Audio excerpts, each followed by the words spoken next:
I am so happy with how this looks for the Rangers. We have a pitcher, Jack Leiter, and he is a dude. And while I do think his hitting is worse than Derek Jeter, it's not that far off. You're not mentioning 2006. You can mention the other people, not 2006. Oh, just because I bought the best soap doesn't mean your room's going to be clean. It just leaves it to where I don't believe that the Canadians had a shot. I really don't like the Clippers just kind of sending it in when they're like, Hi, this is Kelly Forbes with the Dallas Stars, and you're listening to Outsiders Opinions with Kevin and Austin.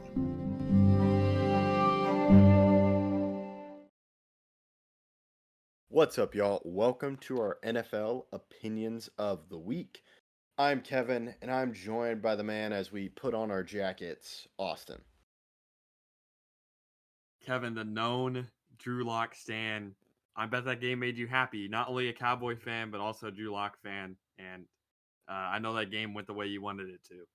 Yeah, I love Drew Lock. And it did also help the Cowboys that the Eagles lost.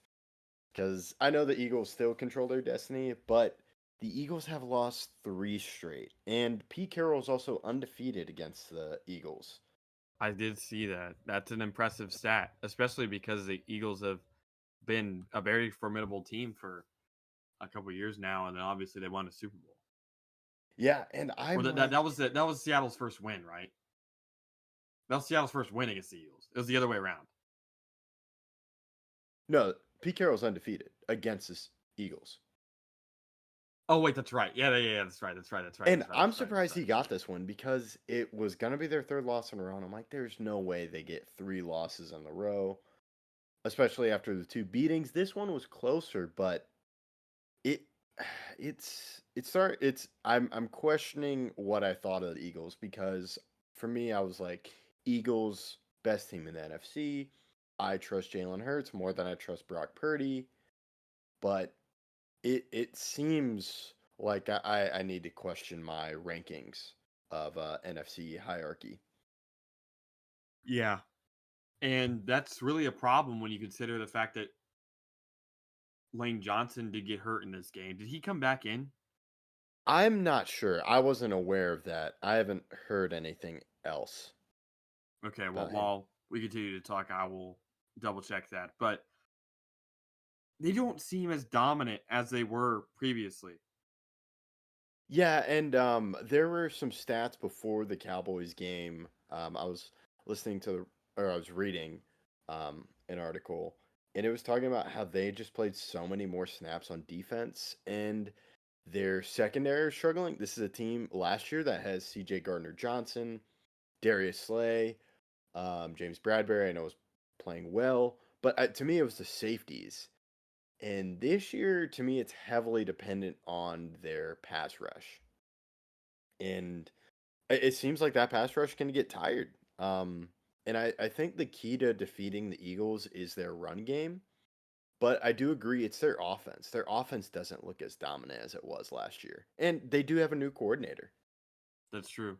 Losing Shane Steichen, and Steichen with the Colts has been amazing. We'll have to leave him for another video because what he's doing in Indianapolis has been amazing. But Lane Johnson did return to the game. He went down with an injury, but he returned. So that's good news for the Eagles. But their offense is struggling. It's a lot of Hurts 1-yard touchdowns. They take long drives, and long drives aren't bad, but they are when it's the only way you can score. It's the reason why they couldn't get into field goal range at the end of the game. They can't extend the field. They can get consistent first downs. They are still one of the best teams in the league because they're so good at getting first down. But one penalty, as we saw with the Jason Kelce false start, could derail a drive. They have, in the last couple of weeks, lost the deep threat with A.J. Brown. A.J. Brown's still getting yards, but they're all short. Nothing really over 20 yards. Same thing with Devontae Smith. Those guys have kind of been isolated to those short catches. And that's why I think they've kind of gone dormant in the big play category. Losing 3 straight is not something I thought these Eagles would do. And I think it definitely moves the 49ers into the best team in the NFC by far now. Or not by far, but at least clearly. Yes, I agree with that. And on the Eagles, when you talk about those long drives, when you do that, uh, they only scored 17 points. When you have those long drives and don't you don't get touchdowns, that changes how you play. Or that just makes it tougher on your defense because 7 points is better than 3 points. Yeah, so they have an 8-yard drive, and that leads to a Jake Elliott 27-yard field goal. Then they just had 2 touchdowns. Their shortest drive was 5 minutes, and that was a 1-yard run. So if you're going to eat so much time up on the clock, you want to get 7 points. I know that's obvious, but sometimes it's just in the obvious things for a team to get back to winning. And I know Jalen Hurts is dealing with the injuries.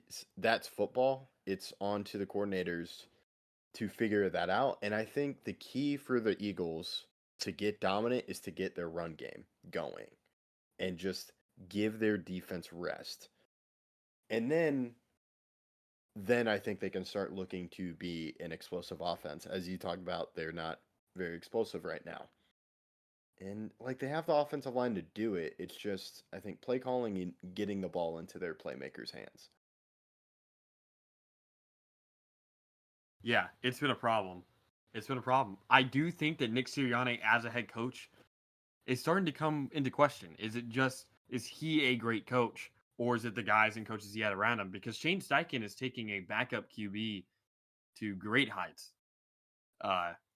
While the Eagles are much less points per game than they were last year. I know that's true. Let me just get the exact number. So this year, the Eagles are scoring 25.6, which is 7th. It's still really good. But last year is 28.1.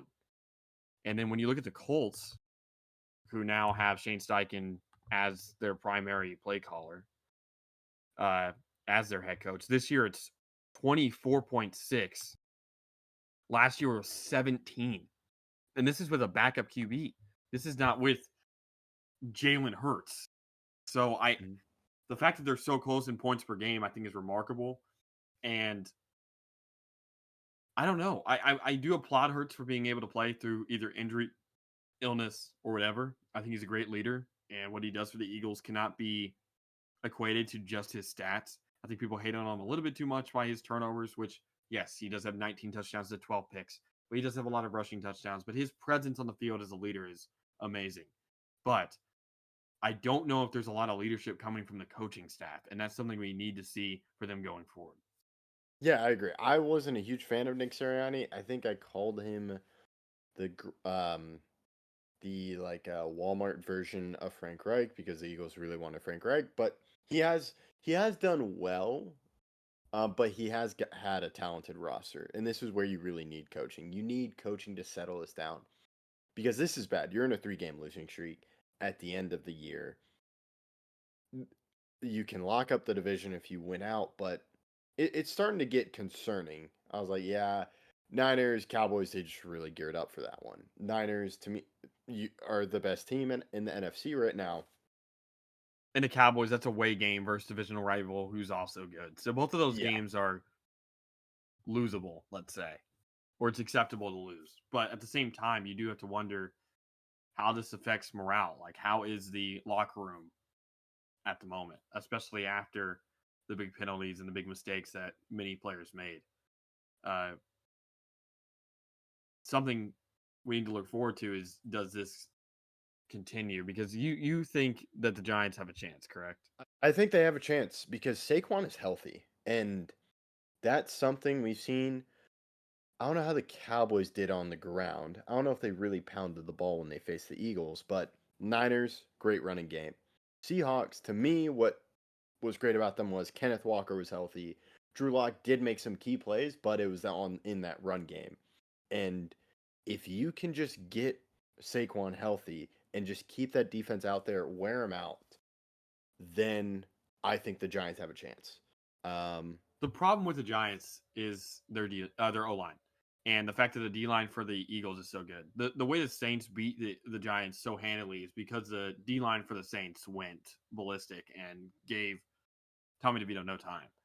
DeVito didn't throw any picks. He didn't have any turnovers, I believe. But at the same time, that doesn't really matter when you're on the ground and not getting any progression. I don't like, yes, I'll say the Giants have a chance. I'm not going to say that they don't have a chance at all. But at the same time, their lack of an O line is not good. Tyrod Taylor did come into play or throw the ball 4 times, but it didn't really matter.